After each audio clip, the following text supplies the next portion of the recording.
Hey guys, Johnny Jenkins here, and today we're going to go through a very interesting topic, one of my favorites, and that's going through topwater lures for bass.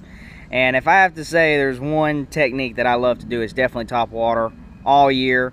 And we're not going to get in depth on a lot of different things, but I am going to give you a lot of really cool stuff so you can identify which different topwater lure you should use and why. Now, the disclaimer here is that there aren't really a whole lot of absolutes in bass fishing, and you can use a lot of these different topwaters in a lot of different situations and a lot of different conditions, and you can still catch fish. There are times when a certain type of topwater can be used along with 2 or 3 others, and then just one of them just catches more fish. The fish want it more, maybe they swallow it better, so you're going to end up landing more. That's kind of the discrepancy here. There's several topwaters here you can use in a lot of the same conditions, but for some reason, you know, certain ones just do better at certain times of year, certain times of day, all those different things.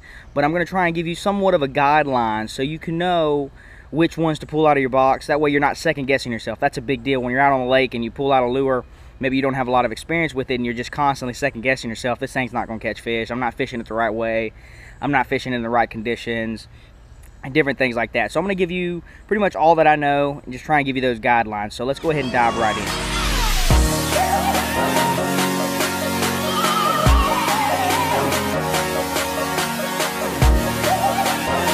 Now to start out, I've got 1, 2, 3, 4, 5, 6, 7, I believe 8 different, or 9 different types of topwater lures for bass that are at least commonly used. These are all the ones that I have.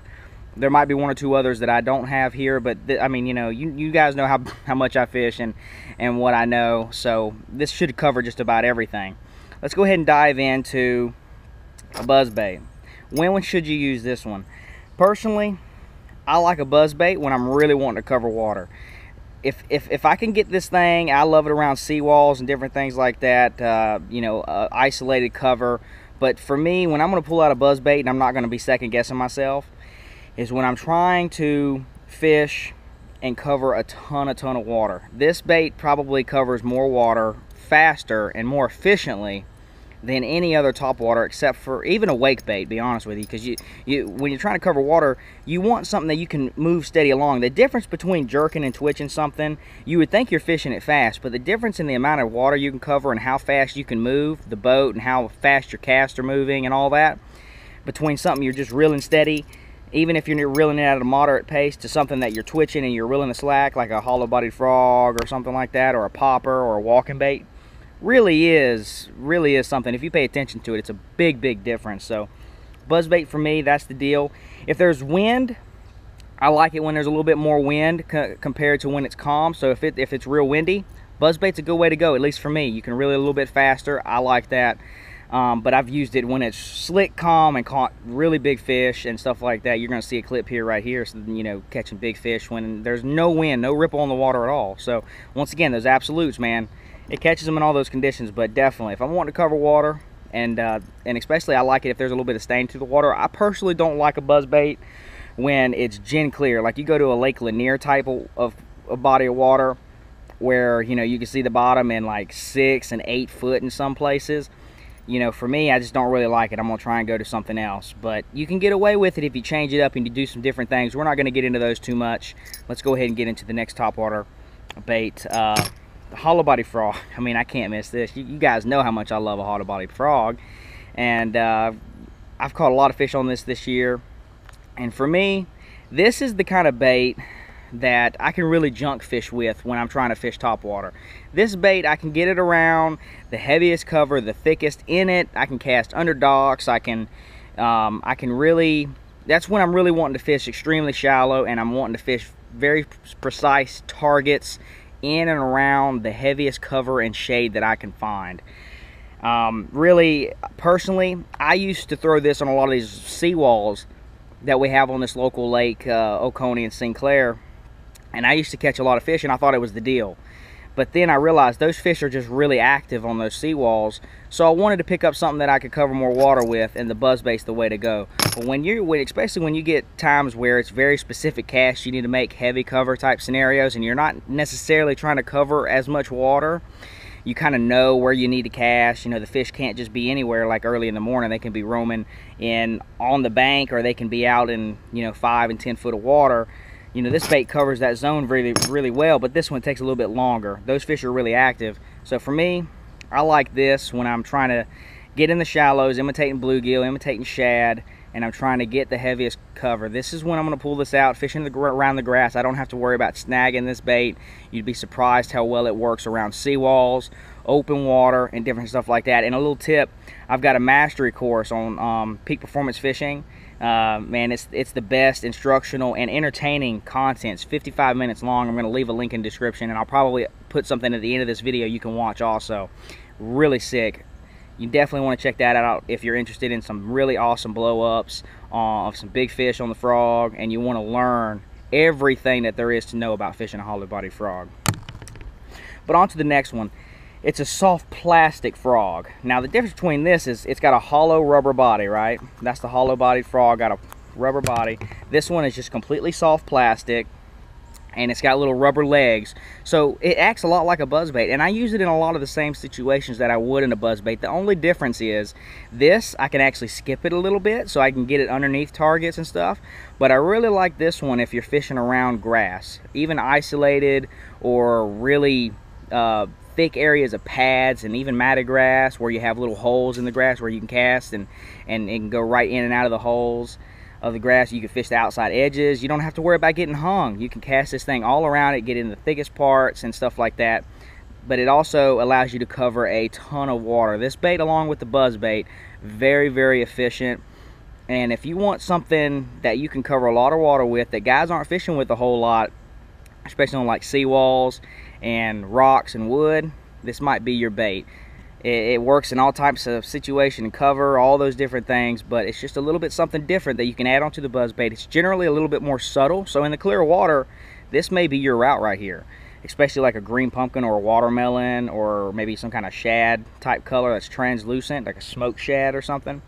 This could be your route to go instead of the buzzbait. You can cover a good bit of water with them, especially specific types where you can, you know, really reel them fast, and other ones are made to reel slower. And this, and they generally fall to the bottom when you let them, when you pause it. But this one right here is designed to actually float on top of the water. This is the Damiki bait. And if you're, like I said, if you're interested in any of these specific ones and you want me to go in depth on them and different things like that, be sure to leave them in the comments. I'll do just that. Now on to the next one, is a popper. This one for me is an interesting bait because you can fish it in open water. I mean, I'm talking nowhere near the bank, and you can also fish it around targets and shallow cover, shade lines. You can fish it in a lot of the same places that you would a hollow body frog, as long as you're not worrying about getting into serious snags. For me, this is really great casting underneath bushes, around shade lines where the trees are creating some shade, around docks, on the inside and inside edges of the docks, you know, the outside perimeter of the docks where the bank meets the dock, things like that. Some of those more active fish will be there. But for me, man, this is a great bait to be fishing cover that is submerged. If you're fishing just going down the bank, the fish that you're targeting are fish that are generally positioned around submerged cover, and you're just randomly casting over top of it. This is a great bait for something like that. It covers water really well, and a lot of these are very good at getting around targets and making fish trigger to bite just because of the action of this bait. And a lot of them do walk side to side really well also, but they generally have the popping, spitting action. But like I said, this one in particular walks really well. So there's no absolutes. You can fish this thing for spotted bass, Lake Lanier, in 20 and 30 foot of water where they're schooling and stuff like that, or you can also catch them in a foot of water around bluegill beds in the late spring and throughout the summer, around shade lines and stuff like that. It's a really great bait. Definitely want to have this in your tackle box. And it's also really good around ponds too. Like, I found that, man, I don't know what it is about this bait and also a prop bait, which I'll show you later. They do really well on ponds for some reason. So I think it's just because it's kind of a small profile bait for the most part. And you have some bigger ones, like here's a chug bug, a little bit bigger profile popping type bait, but you know, they do really well also. And they just really catch fish. They cover water pretty well, but like I said, if I'm going to try to really cover water, buzzbait's the way to go. Now this one is kind of a cross between a walking style bait that I'll get into in a second and a popper. It's I can't believe that I'm having the worst brain fart. I can't remember the name of this type of bait.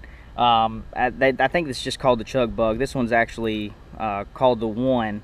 I can't remember the company. I'm really bad about that. But this bait it's a pig bait, and it covers the water pretty well, but it's really good, you know, open water fishing anywhere from like 10 to 20, 30 plus foot of water around schooling fish, or around those fish where you're trying to pull them up in that clear water. You're making all that sound and commotion, and these fish are used to feeding on big bait anyway, on like Lanier, Hartwell with the blueback herring. Great for blueback herring lakes. And they're generally going to be a bigger topwater. I mean, instead of the little bitty poppers that are, you know, that's maybe a 3.5 inch bait or so, you know, you're talking a 5 and sometimes even 6 inch baits. And these are big offerings. They're imitating big bait fish, and they're also bigger in profile, so that you can cast them farther to schooling fish, and also so that you can draw those fish up from the depths. Even though the water's clear, they're down somewhat deep, you know, maybe suspended, and they're chasing bait. You need to get their attention, and this bait, and this type of bait, will definitely do it for you. And it also walks back and forth, so it's got a lot of appeal to it. Now this one is the walking style bait, and I mean, this is synonymous. This is the Strike King sexy dog, I believe it's called, and it walks just straight side to side, just like that. This is my topwater lure that I'm wanting to use around situations where I really don't have a whole lot of cover that I can get hung. This is generally, for me, almost exclusively an open water type of bait. Now, I might be open water. I might be talking about being a cast or a cast and a half away from the bank, but I'm always targeting, it seems like, submerged cover with this cover that you can't really see with your eyes, or maybe I'm casting around laydowns, stuff like that. For me, this is a really great bait in clearer water. Like, really, I don't want to throw this in anything more than you know, a good stain to the water. This is a really good bait in clear water. Not just this color, because this color is a really good one for really super clear, but just the bait. Even if you fish like a white one, it seems like it's better in like stain to clear and really gin clear water. This is where this baits excel. And you've got different types of profiles. You got little bitty small ones. You've got different types of actions. You've got some that have little lips on them and different things like that. But just in the general, it's a walking style bait that walks the dog back and forth. And like I said, it's really great at drawing fish out from the depths, and it's really great for more open water. I'm not going to be trying to get this bait underneath bushes. I might even fish it around docks and fish it on the perimeters of the dock around it. But generally, I mean, for me, it's going to be schooling fish, you know, and just casting around points and stuff like that. And it's really great. It's really good at covering water, but still, buzzbait's the way to go for the most part. Now this one is a wake bait, and this is a bait that you just cast out and you literally can reel in. Now you can add some pauses and little twitches and this and that, but it's a great bait just to reel straight to the boat, and it's going to stay on the surface, and it's just going to create this big V wake on top of the surface. And for me, I haven't had a lot of experience with this kind of bait. I've actually caught only one fish on a wake bait at all. I think one fish, and it was this one. But for me, it's really for shallow, isolated cover. Not necessarily exactly getting underneath bushes where it can do that, but you got the treble hooks, not the most weedless thing in the world. But if you got a situation where you're wanting to cover some water and you want to fish a little bit something different than everybody else, and the fish are biting top water or anything like that, it's, you know, it's a really good bait. Even in the spring, the fish kind of follow it up. Actually, the fish I caught on it was in the fall, when the fish are, you know, chasing bait around the, you know, they're pushing bait to the banks. This is a great bait to get their attention. It's a big profile. It really does get their attention. Like I said, try and keep this away from the heavy cover, but it's really good around sparse cover, generally on like shallow flats and fishing near or on the bank. That's what you really want to target with the wake bait. But don't get it twisted. It's really good for like weed lines offshore. That's offshore. It's, you know, it's way off the bank, or sometimes maybe not if you're fishing like water willow, but you're fishing the edge of it, it can really work. So there's, like I said, disclaimer, no absolutes. I'm just trying to give you the best guideline that I can. Now the last one that I'm going to get into is something that I really do love. But the only bad thing about this topwater, for one, it doesn't cover a whole lot of water. it's more of a slow deal. I really only pick this topwater out when I've really got fish located, but when you do have fish located, it catches fish better than a lot of topwaters, just because of the action and the fact that it imitates a bluegill, and that not many anglers fish this type of bait, and especially this specific one, which is this is a homemade, handcrafted one from North Carolina, and it's a really special bait. I'm telling you, this is called a prop bait, and I've got a couple different models. This is an older version, and they catch fish. It works well in stained water, and it works well in really clear water.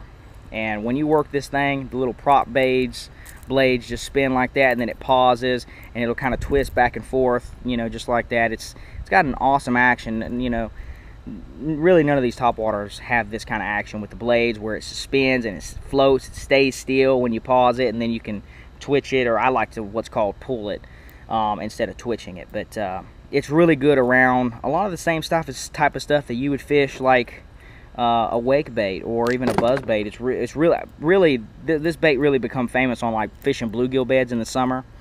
Lake Wiley, that's where this kind of become famous, and you're gonna see a clip right here where I'm fishing this around mayfly hatches. There's a ton of bluegill, and I get this big fish or really nice fish to trigger to bite it, and it's just got an amazing action, and it really catches them. Make sure you have some of these in your tackle box. You can get some of the cheaper versions, or you can try and get this homemade, handcrafted one. You know, different types like that, man. They're really cool baits, and like I said, not a lot of guys fish them, but I'm gonna try and key in on closing where you should fish it. This kind of bait's really good around near the bank. I want to fish this when I've got fish located. I'm not trying to cover a lot of water. When you're trying to mimic bluegill is where this bait really comes in handy. Not just because this color does mimic bluegill, but just the bait itself, for some reason, it's just a really good bluegill imitator. And it's really good around sparse to isolated pieces of cover. Maybe docks, you're fishing around the bluegill beds. Maybe you're fishing the outside edges of some grass, stuff like that. But definitely the biggest thing to keep in mind with this is to make sure that you're not really wanting to cover a lot of water, because this bait will end up making you fish half the amount of water that you could with some of these other topwaters. So keep that in mind, and it's not very weedless either, but it definitely catches them. So that pretty much closes it up. I'm going to wrap it up there, and I might at the end put a small little written guide on some things that I've touched on in here. But if you want to rewatch this, be sure, if you've enjoyed this and you've learned a lot, be sure to leave a like for me and comment. Maybe share this to your friends, some Google Plus community. Share all you can. That really helps out. And also, I may, and I may not, but I think I'm going to put an extra little thing at the end of this video you can check out about the hollow-bodied frog mastery course. I know this video has been going on pretty long. Also, let me know if you like these longer videos. If this is too much for you, I'll try and make sure that they're not this long. It just kind of got away with it. But at the end, I may include an extra part of this hollow-bodied frog mastery course, and there's going to be a link in the description where you can check it out. This thing is sick. The 55-minute instructional video is as good as it gets, and I really want you to take advantage of the opportunity, because it's not going to be out much longer. We're going to take it off the market, so it's really great. Check it out. This has been Johnny Jenkins. I'll talk to you guys later. Johnny Jenkins here, the man behind the frog fishing mastery course is being presented to you.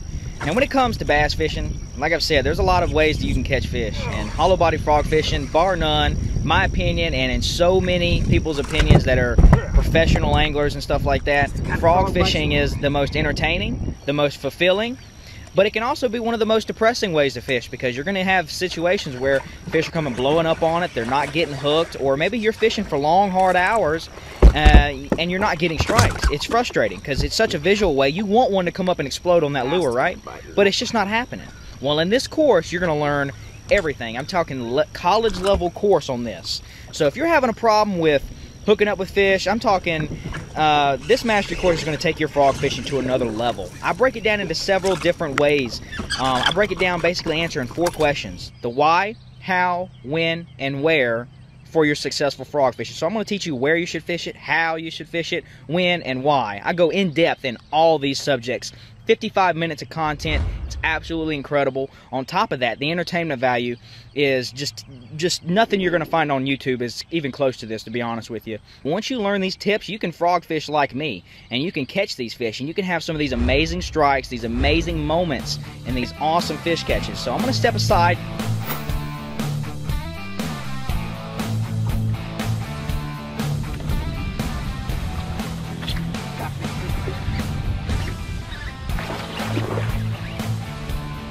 some of this stuff.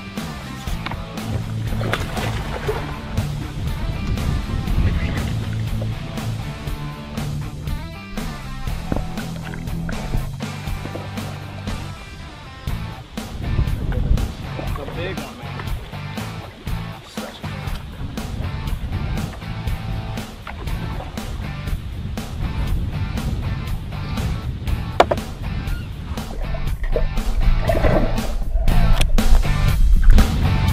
Oh, another big one, man. I tell you what, we've been doing this for going on almost 3 months, and this is the 4th fish. We have well over 4+ pounds. Frog fishing, baby. I'm telling you, fishing the different frogs, getting in the heavy cover. We have some of the best clips that I've ever had frog fishing this summer, and it's all going to be packed into this video, and I just can't wait for it. If you're watching this video and you're wanting to catch more bigger frog fish, this is where it's at.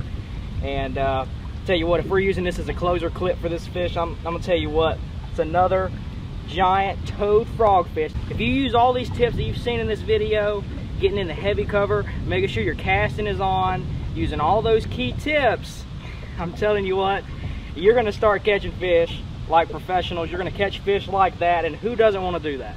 Who doesn't? I don't think there's a single person watching this video that doesn't.